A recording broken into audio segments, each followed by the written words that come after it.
स्वागत छ। आज हामी एउटा यस्तो यात्राको कथा सुन्दैछौँ जुन बाटोमै अधुरो रह्यो, तर त्यो अधुरो यात्राले एउटा यस्तो खोज गरायो जुन सायद गन्तव्यमा पुगेर पनि मिल्दैन थियो। हो, यही भनाइ यो कथाको सार हो। कहिलेकाहीँ हामीले खोजिरहेको दैवी शक्ति कतै मन्दिरमा होइन, मानिसकै मनभित्र भेटिन्छ। आउनुहोस्, यही भावलाई मनमा राखेर यो यात्राको सुरुवात गरौँ। ल, कथाको सुरुवात हुन्छ 3 जना साथीहरूबाट। उनीहरूले अचानक एउटा योजना बनाए, भैरवकुण्डसम्मको एउटा साहसिक ट्रेक गर्ने। अब हेर्नुस् न, कस्तो संयोग! योजना थियो 3 दिनको ट्रेक, 3 जना साथीहरू, अनि मौसम पूर्वानुमान पनि ठ्याक्कै 3 दिनकै झरे।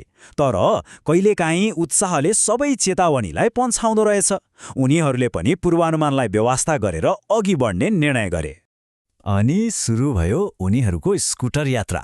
तर यात्राको सुरुवातदेखि नै चुनौतीहरू एकपछि अर्को गर्दै आउन थालिसकेका थिए। पहिलो दिन साँच्चीकै सकसपूर्ण रह्यो।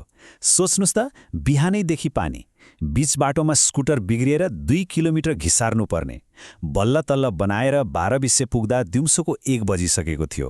अनि जब उनीहरू ट्रेक सुरु हुने ठाउँ बागम पुगे, तबसम्म त पानी मुसलधारे भइसकेको थियो। खैर, अर्को बिहान उनीहरूले हिम्मतका साथ ट्रेक सुरु त गरे, तर त्यो यात्रा चाँडै नै अस्तित्वको लागि एउटा लडाईँमा परिणत भयो। सुरुमा त ठिकै थियो, हल्का पानी र हावा चलिरहेको थियो। मौसम चुनौतीपूर्ण भए पनि उनीहरू अघि बढिरहेका थिए। तर जति जति उकालो लाग्दै गए, आदि त्यति नै भयानक बन्दै गयो। अब पानी मुसलधारे परिरहेको थियो र हावा पनि एकदमै जोडले चल्न थालेको थियो। अन्तमा उनीहरू एउटा यस्तो डाँडामा पुगे जहाँ चिसोले हाड नै कमाउन थाल्यो। शरीरको ऊर्जा र अगाडि बढ्ने हिम्मत दुवै सकिँदै गएको थियो। उनीहरूको अवस्था एकदमै नाजुक थियो। शरीर चिसोले कठ्याङ्ग्रिएको थियो, मनोबल लगभग टुटिसकेको थियो। न्यानोको लागि आगो बाल्न सक्ने अवस्था थिएन, अनि चारैतिर हेर्दा आश्रय लिन मिल्ने कुनै ठाउँ पनि देखिएन। त्यो विशाल पहाडमा उनीहरू पुरै एक्ला थिए।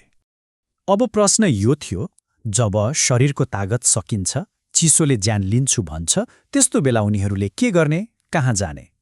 जब सबै आशा मरिसकेको जस्तो लाग्यो, त्यही बाक्लो कुहिरो र पानीको बीचबाट उनीहरूले केही देखे। त्यो उजाड पहाडको बीचमा एउटा गुलाबी रङको घर। यो कुनै चमत्कारभन्दा कम थिएन। त्यो घर उनीहरूका लागि साँच्चीकै आशाको किरण बनेर आयो। त्यो घर एउटा आश्रय मात्र थिएन।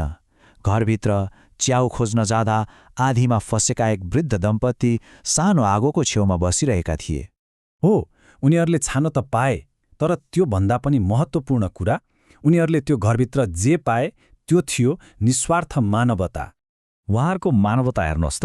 पहिले त जाडोले कठ्याङ्ग्रिएका ती यात्रीहरूलाई आगोको न्यानोमा आफू बसेको ठाउँ छोडिदिनु भयो, अनि आफूहरूले खानालाई पकाएको त्यो एक छाक खाना पनि उनीहरूलाई नै दिनुभयो।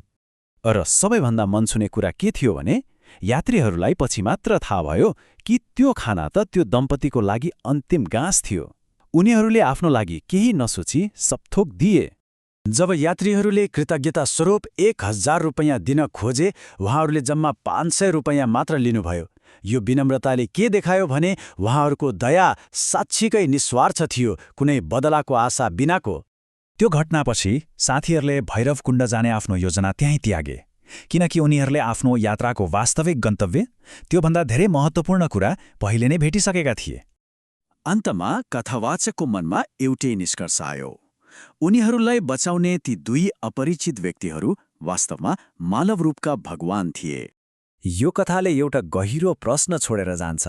आखिर मानवताको सबैभन्दा सुन्दर र उत्कृष्ट रूप हामी कहाँ भेट्छौँ त? सायद मन्दिरमा मात्र होइन, मान्छेको मनमा पनि।